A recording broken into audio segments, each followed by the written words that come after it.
Welcome to the Happy Doctor podcast. Now, today is again another special show because today is the first of our book reviews. And today I thought, okay, which book am I going to discuss during this first show of the book reviews? And then just in time, I realized this new book is just been published, and I thought this is just ideal for this show. And I was really fortunate for it to arrive in time in South Africa, all the way from the UK. And it's called, I don't know if you can see it, the Wellbeing Centered Workplace, and it is by Chris Cummings. And we are also fortunate to have Chris with us. Also, as far as I know, from the UK. So, Chris, welcome and thank you for joining us. Thank you so much for having me, Ronald. It's great to be here, and I love the name of your podcast, The Happy Doctor. It's a Ah, very cool name, so yes. very privileged to be here.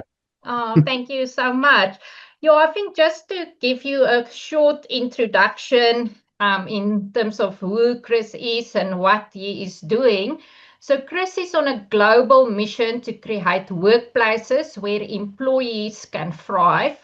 He's Group CEO of Wellbeing at Work, organizer of the global series of the Wellbeing at Work Summits, global workplace community called the Wellbeing at Work Hub, and sees with the community driving change across the world called Wellbeing at Work Bespoke.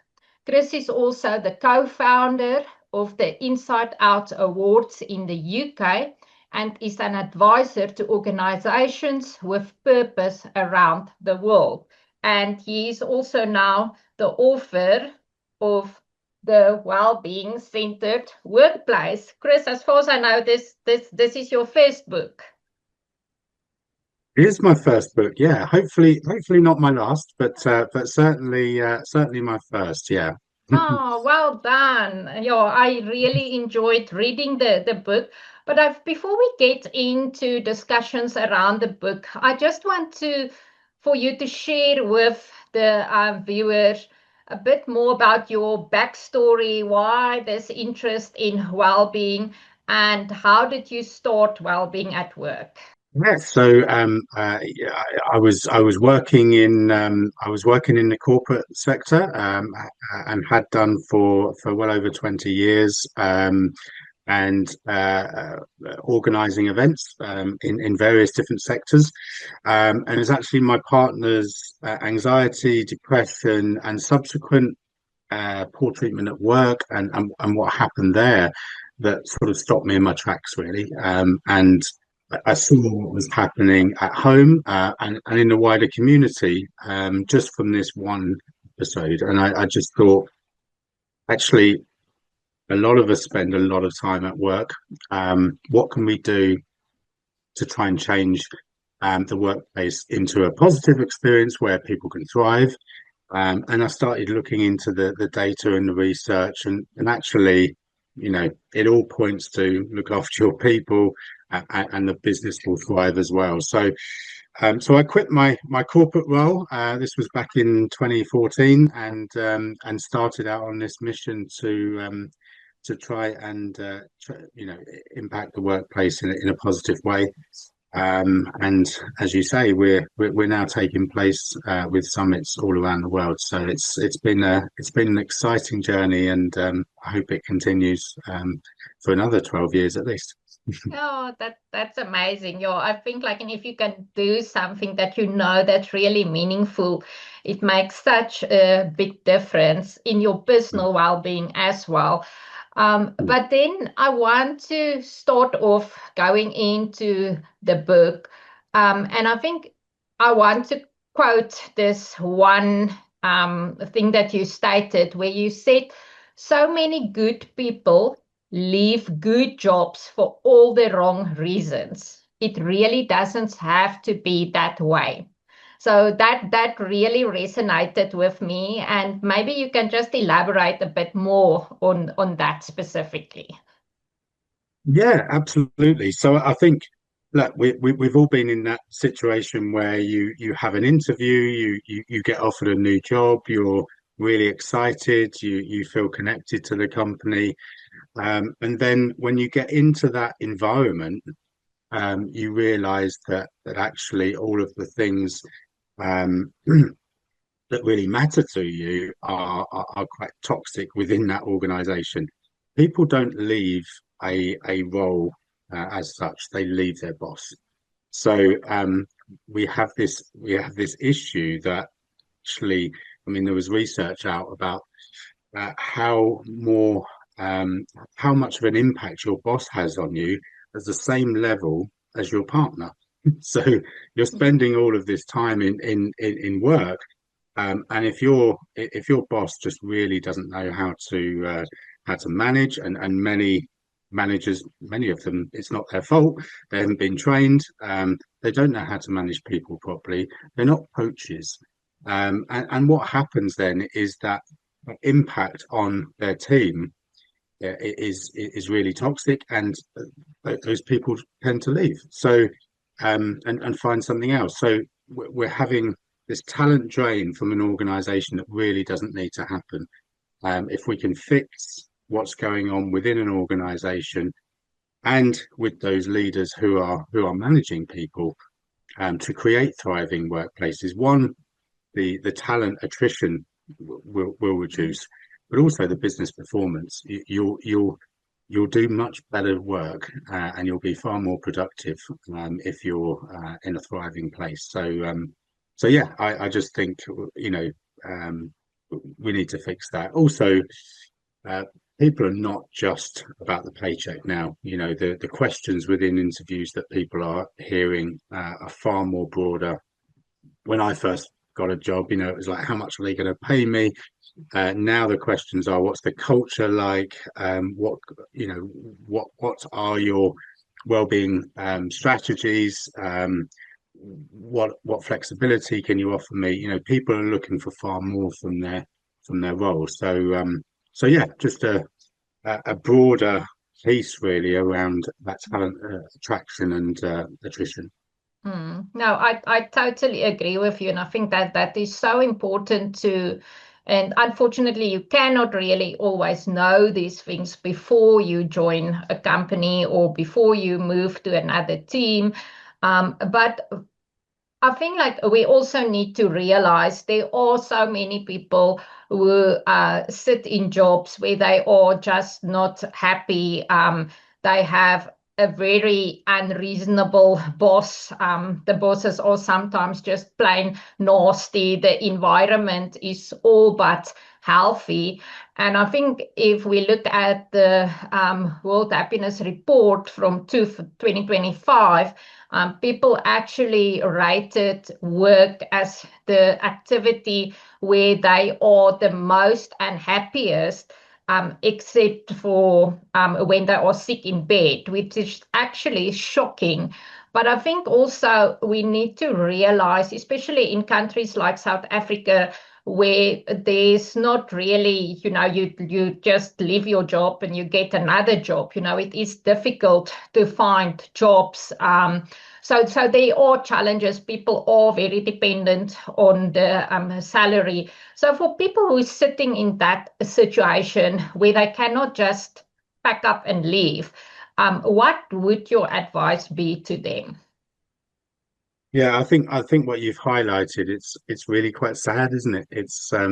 We've got to a point now where apart from being sick in bed, the workplace is an unhappy place. Now that's not across the board. There's lots of great companies out there that are creating thriving cultures, but it is very sad, and it is challenging. Look, the it's very easy for me to sit here with a job that I've got, and created that environment, to say, oh, you should just leave, because people can't just do that, and I completely understand.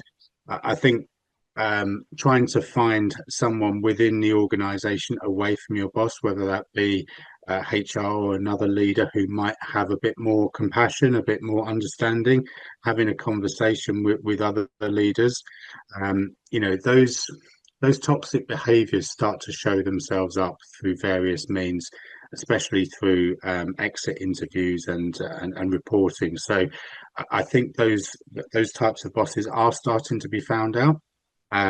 But if you have an organization across the board that is toxic and there's nowhere to go, then really try and find another role if you're that unhappy, because it will eat away at you. You won't be performing. You don't have that purpose. You don't feel happy. You're not fulfilled. Yes, you're getting a paycheck, but that's about it. Mm. And we've really got to, one, help those people, but two, that's why the work that we do and the work that you do is so important. We've got to reach those organizations that are completely toxic, because it's not helping their business either. The Yeah. performance levels will be affected. So yeah, I'm sending my best wishes to anyone in that situation, because I've been there. I know how it felt. And earlier on in my career, I worked in a really toxic environment. I needed the money. I had to suck it up. But those experiences have really shaped who I am today. So if you are in that scenario as well, um, treat it as, I know it's tough, but treat it as a learning opportunity, because whatever happens to us throughout our career does shape um, Mm. later life. And I'm very thankful, although at the time it was really tough, I'm very thankful that experience that I had. Yeah, no, I totally agree with you. I think I also experienced very toxic environments throughout my career. And I think you also need to realize that you can do as much as you can from that is basically in your control, and talking to people and seeing like in how you can look at your personal well-being to try and kind of like in reduce that stress. But at some point you also need to realize that some people are just not going to change in terms of their personalities, their brain profile, their level of authority. And I think that is when you get to a point where you must just say, okay, now I will sit it out, but I'm actively looking for something better. But I think on that point, something else that I also want to quote from your book, you said the well-being starts with we and ill-being starts with I. Work together for a greater working environment. And I think that also touched on what we were discussing just now. But that question about whose responsibility is well-being within the workplace. Yeah, the million-dollar question. I get asked this a lot. Just on your last point, I think that's a really important point around, if you are in that toxic environment, do the right things for yourself. So look after yourself. When we're in these scenarios, and I didn't do that when I was in that toxic environment. I turned to having a drink to reduce the stress, and that didn't help. That only made it worse. So do all the good things for yourself to make yourself feel happy and healthy. If you're in that scenario, in terms of whose responsibility it is, my view is it's everyone's. It can't just be one person within an organization who might have a well-being job title, and it all falls to them to try and fix an entire organization's culture. I think everyone needs to be involved. I think right from the top all the way through the organization, it just has to be embedded. So right from the start, when you go from the onboarding process, well-being is embedded into that process. Um, any reviews that you have, any meetings that you had, we just did a simple thing a few years ago and added at the beginning of the meeting, let's have 5 minutes just to check in. Is everyone okay? Instead of diving into that target or why haven't you achieved that or whatever the meeting purpose is. Let's just have a couple of minutes at the beginning and just check in with everyone. So just embedded in everything that we do, and that's everyone's responsibility. We can't just have leaders saying how important well-being is, and then it not drip feeding through to those team managers and line managers that are managing people. So just across the organization. And when you do that, it's amazing the results that you see. No, I totally agree with that. And I think then also on that, whose responsibility is it? I think you will agree with me. You probably also experienced this hundreds of times where people are often, or organizations are often driven by profit. And they would comment, but I only have budget for technical training. I'm not going to spend time on wellness initiatives or on the people, or various reasons. Just I don't have budget for this. It's a busy period. I'm not going to give my staff off to spend time on well-being initiatives.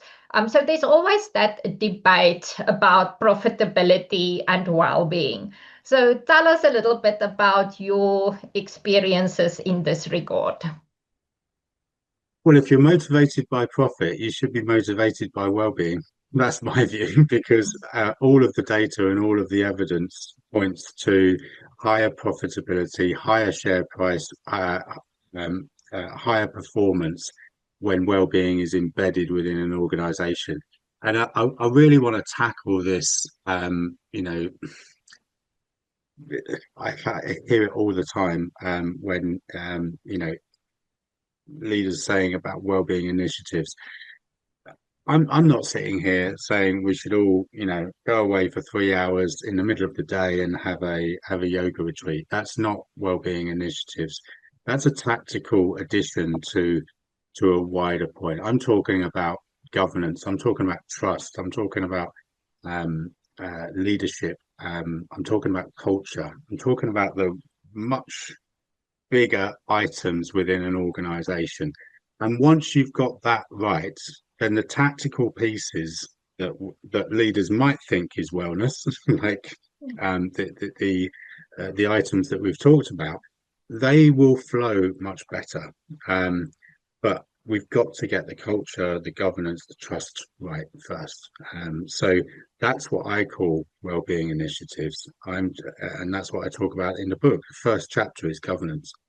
If we have people at the top that are running the company really well, they're being transparent, they're delivering on what their vision is. If they've got the trust of their people, then everything else will flow from that.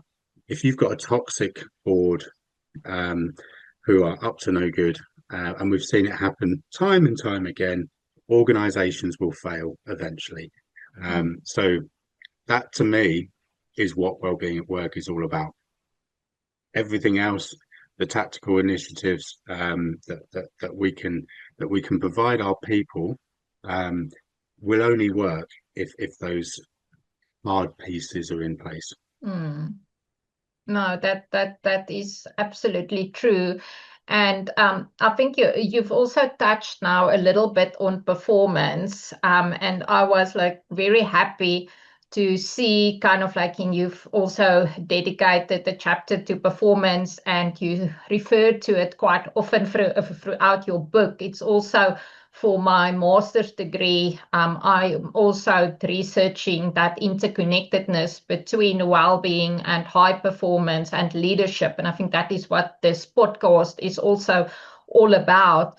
But if you can maybe just a little bit on performance specifically, because I think there we often get that that is sometimes where we struggle with that balance, like people think like in working 24/7 and going the extra mile all the time, have no boundaries, that is going to lead to success, or they are going to perform better by working like a slave, as opposed to, when you really look at your well-being, your performance is so much better. So maybe just discuss that with us as well.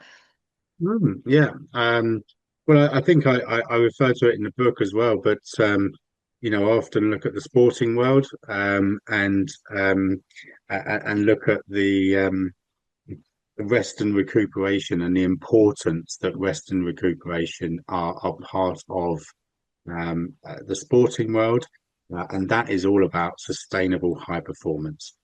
So everyone, the 100-meter race at the Olympics, everyone can have the best trainers, everyone can be physically as strong as they can be, and that natural ability will take you to the final. What's the thing that gives, Usain Bolt or whoever it might be who gets the gold? What gives them the edge? And it's down to their mind, and it's down to their rest and recuperation. And every sports person will talk about that. But in the corporate world, we just think, no, we have to keep on working really hard until we drop, and everything will be okay.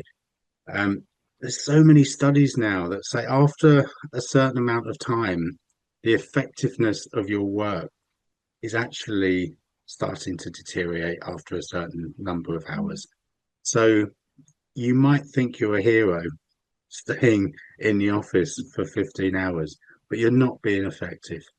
And I just think we need to dispel that myth of, the longer you work, the more you can be successful. I work hard, right? I really put in the hours. I run a global business. Time zones are a challenge. There's some really early mornings, there's some really late nights, and I really enjoy what I'm doing, and I do put in some long hours. But the rest and recuperation part, the non-negotiable parts of my calendar, if I'm going to the gym, it goes in, and nobody's taking that time. I have to have those moments to keep my energy levels up, and to break from sat in front of a screen all day. It's not healthy. So, we've just got to manage, and this is where the flexibility comes in as well. We don't have the days of 9 to 5 have gone. So, I'm more effective in the morning. I'd like to think so, but I'm less effective later on in the afternoon. So I design my day around that. But everyone in the team is different. So whatever works for them, we're focused on outcomes. And the performance chapter just really wraps up what we've experienced in our organization. Because we've put well-being at the center of what we do, our performance has been consistently growth each year, sustainable growth each year. And so I just want to dispel that myth that if you focus on well-being, no work is going to get done. Everyone's going to be lazy, all of those things. It's really not the case. Yeah, no, I think that is also important to mention that. I mean, you can also not be it. I think at the end of the day, it boils down to that balance, like in how do you work hard, because I mean we all know certain jobs, there are times when you need to push for those deadlines, but then it is all about like in how do you recover afterwards. And I think if I look at my personal experience, where it ended up in burnout, I was just pushing, and I think there was just never that like in proper break, or that those regular breaks. And if you're young, you still think like I can do this, and until a point where your body just tells you, listen, you are not as strong as you really think. You really need to take a break now. But then my next question would be like for those companies or leaders who are just not buying into this whole well-being, pink fluffy things. How do you convince them when you are coming across those people? Well, look, there are some people that will never be convinced. Mm, Okay, that's just you know that's the world we live in. For those people, come and see me when you're ready. There's also there's also some really, there's a lot of people in the middle group, I would say, who need convincing, and I think are open to being convinced. And the evidence is getting stronger and stronger. Look at your competitors, look what they're doing. I remember when I first started, specific industries were really hot on this. Banking, legal, professional services. They were seeing what others were doing in the market, and they were seeing the performance levels increase, and they were seeing competitive advantage. They were taking their talent. The numbers were looking much better, and so it just became the norm that you would have to focus on this because there was a talent drain, there was a performance drain, and the competitors were having higher share prices. It was like, hold on a second, we need to look at what they're up to, and I think that's becoming much wider now. There's endless reports from Deloitte, McKinsey's, EY, across the board around the evidence that really shows how focus on strategic well-being will have an impact on your mm, performance, your productivity, and your profitability and your share price. It's unquestionable. The evidence is there. So when you start to see those organizations deliver, and we're not just talking about a 6 month period here, we're talking over a longer period of time. mm, Um, as I highlighted in the book as well about our own organization, we have placed this at the set. We're only a small business, but we've placed this at the heart of what we do. We don't advertise jobs. People come to us. I'm inundated with people wanting to work with us. People generally don't leave because they like what they see, and our performance is outstripping the market, no matter what's happening in the world today. And there's a lot happening in the world today. There's a lot of headwinds, but we're still performing in a really strong level, and that's because of the culture that we've created and put well-being at the heart of it. And so I just think the evidence is clear. mm, And those who are not convinced will continue to do their own work, and will come to the party when they're ready. But I think the vast majority of companies and leaders now are realizing that this is so important. mm. Yeah, no, you definitely see, I think, especially after COVID, there's definitely much more of a shift towards like in incorporating well-being into the workplace, which is great news for us and which is really positive. And we can only hope it can just grow and grow from here.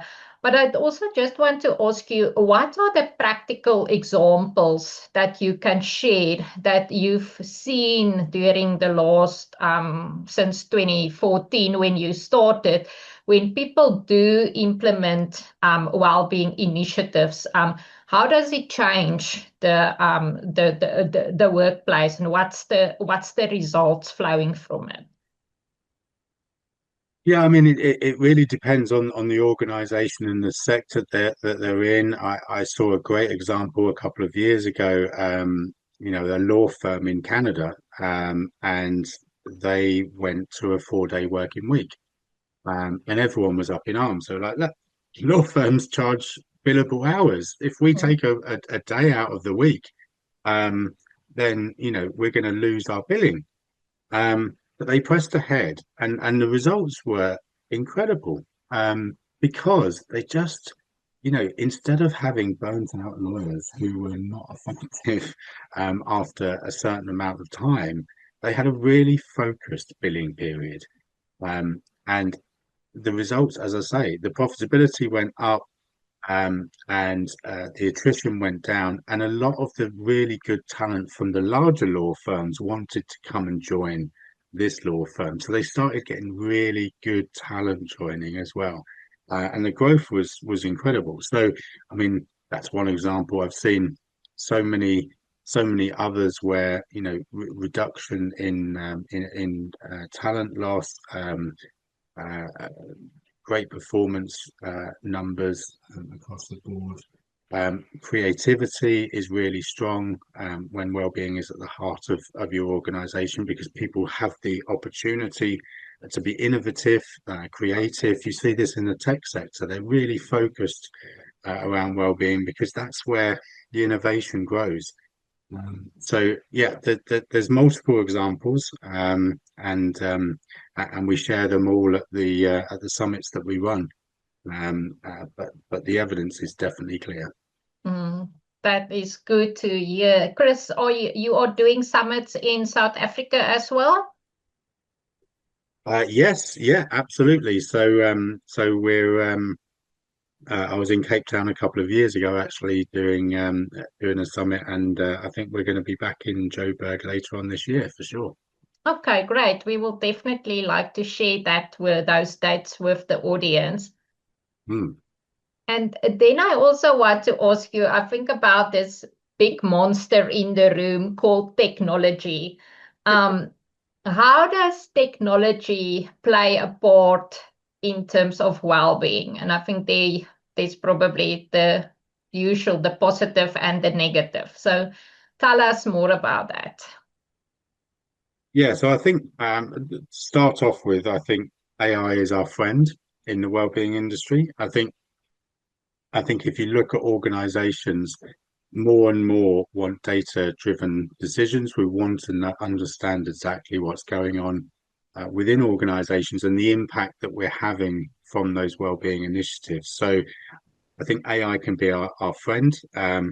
It can look at the data so quickly and analyze everything and really give you a clear picture of where your hotspots are within an organization, and then provide help to provide the solutions to do that. So I think there's some really interesting stuff coming out of healthcare in particular, but the wider well-being piece.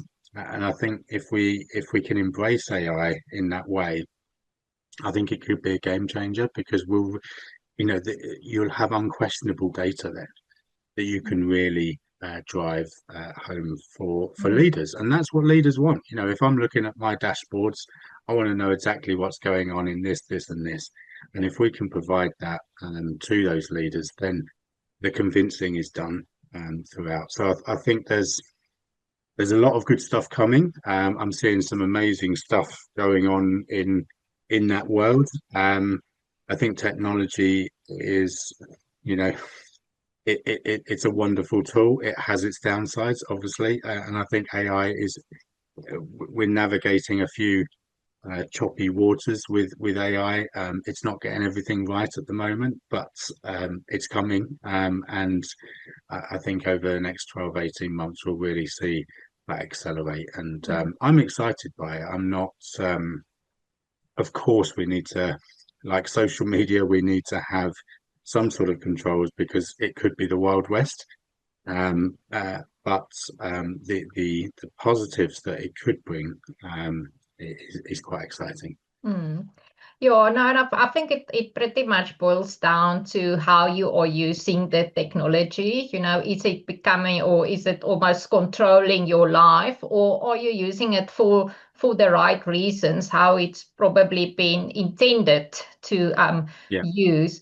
But just on the data, I think if I think back about my experiences in very toxic environments, I kind of like in you could very clearly see, like in towards the end of that kind of very toxic time in that group, the share price was just like in, falling through the cracks.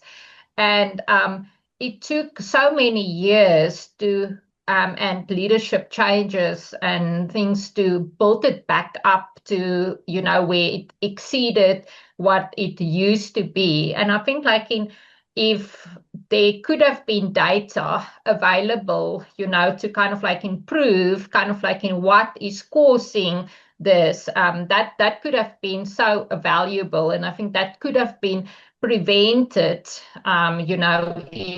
if you had the data early on, and people could be more, informed and make better decisions. But then I think also what we need to realize is that well-being is not only like a once-off wellness day, and now you have ticked the box for well-being.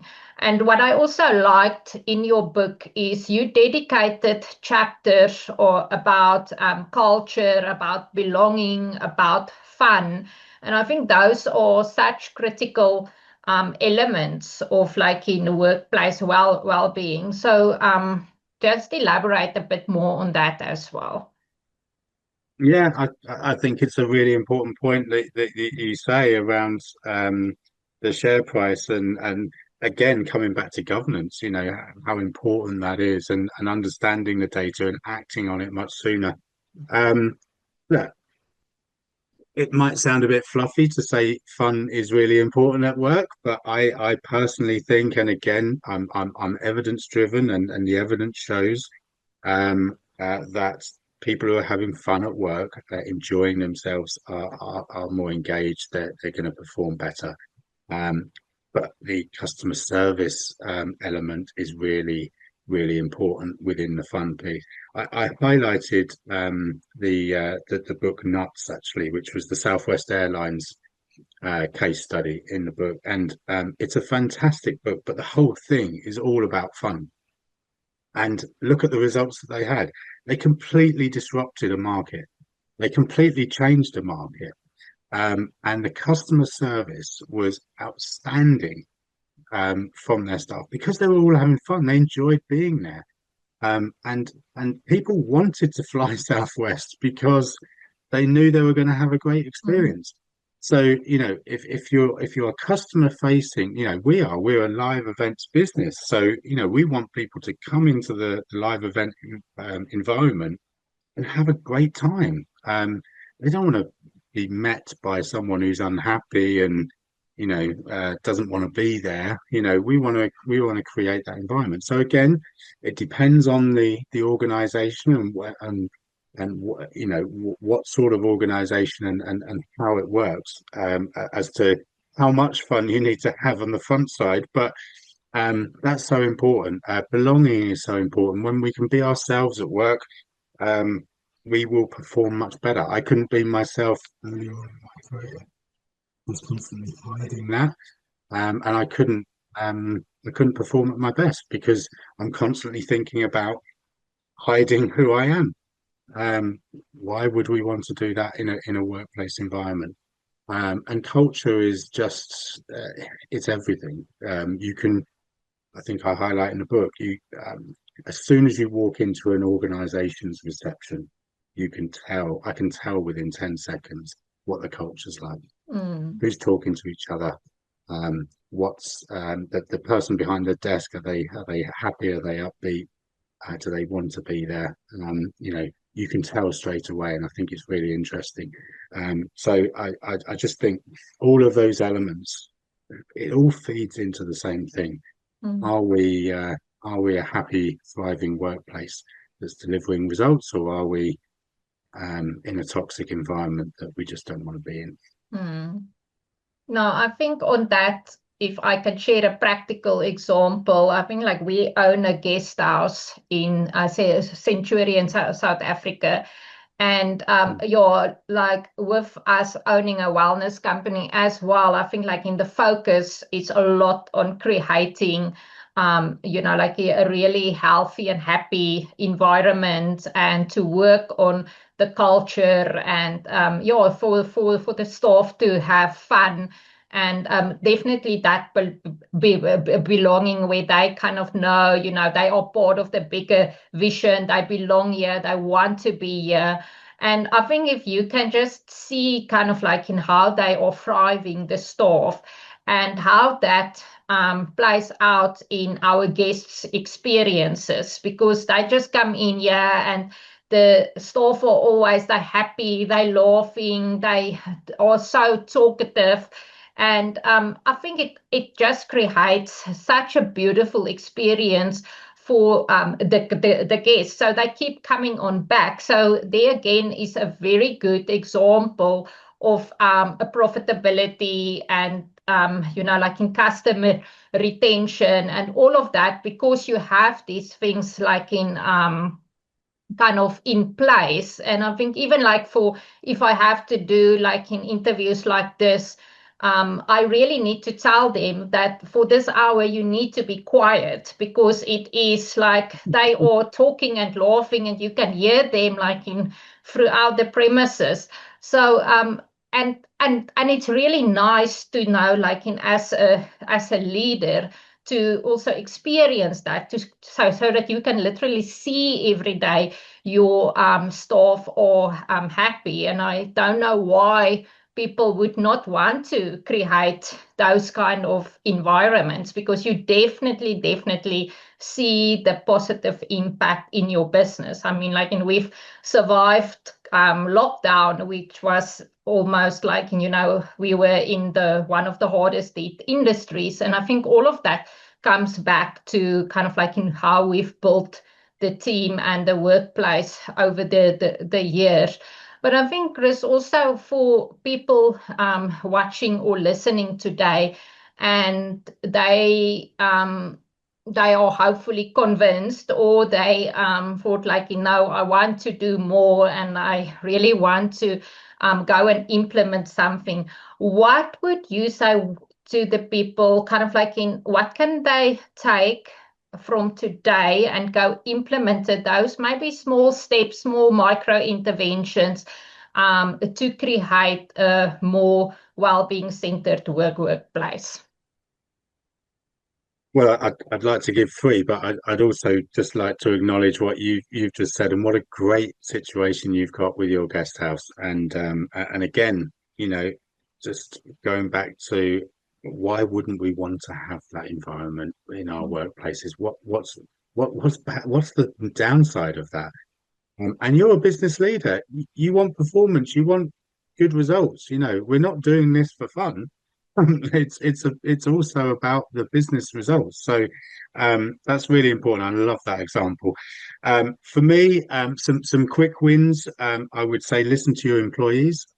So engage with them. Ask them. What's going on. Understand what's going on. Take a pulse of your organization and understand where those challenges are, because there will be some, and ask those difficult questions. The second thing is act on it. There's no point in asking your employees, Mm. where are the challenges? They tell you, and then you don't do anything about it. So whatever you're asking about, try and act on it. Now, look, when we do that internally in our organization, I can't do everything. Right. So I do come back and say, look, thank you for your feedback. We're going to do X, Y, and Z. We can't at the moment do A, B, and C, but it's on the radar. Now you've told us, I'm working towards that. But at the moment, we can't do everything. And I think that's really important, acknowledging what you've heard, but explaining and being honest. Look, we will do what we can over this next period of time. And I think leaders and leadership, that every company, I'm fairly certain we saw it during COVID. Every company, every individual, every family had some sort of impact during COVID, and we started to see leaders being more human and being more honest. I think in recent years that's sort of gone a bit quieter. But don't tell me that people weren't affected by that period. It doesn't matter whether you're a CEO or a CFO, you will have had some sort of impact. So I think engaging those leaders to really think about how we can start to build a culture of a well-being within the organization, and start that journey based on the evidence, after listening to employees, understanding what's going on in your organization. You can start that journey for sure. Mm. Yeah, and again, if you listen to what you just said now, nothing of that extremely difficult or it's going to cost you any money. So it's easy things that you can just incorporate in your daily kind of like in operations. So and it can, again, like those small things is what it's eventually making like in the bigger impact. So thank you for sharing that. And Chris, yes, I think it was really lovely having this discussion with you. I am looking forward to attend some of your summits. And then I really enjoyed reading your book. And then last question, where can people get your book? I know it's on Amazon for certain. There are local bookstores around the world that are stocking it as well. But for sure, if you're having any problems finding it, then if you go to our website, wellbeingatwork.world, then you can see there's a tab there for the book, and there's various different stockists there. So yeah, hope you all enjoy it. Yes, thank you, Jo. And I think for the audience, we are going to share below the links to the Chris's website as well as to where you can buy the book. I would definitely recommend it. I really enjoyed reading it. And then the other good news is for people who are based close to Centurion, we have the Healthy Brain Book Club where we get together on a monthly basis and we just share about brilliant books that we are reading. So if you want to join that, the good news is we will also have Chris's book, The Wellbeing Centered Workplace, will also be available at the book club. So please come and join us. And then yeah, again to Chris, thank you so much for your time that you've spent with us today. And then to all the viewers and the listeners, thank you. I hope you've enjoyed this episode and that you will go get the book and go back and see kind of like in what initiatives can you put in place to enhance your personal well-being, but that can also help to have a more well-being centered workplace. Thank you so much. Thanks so much, Raina.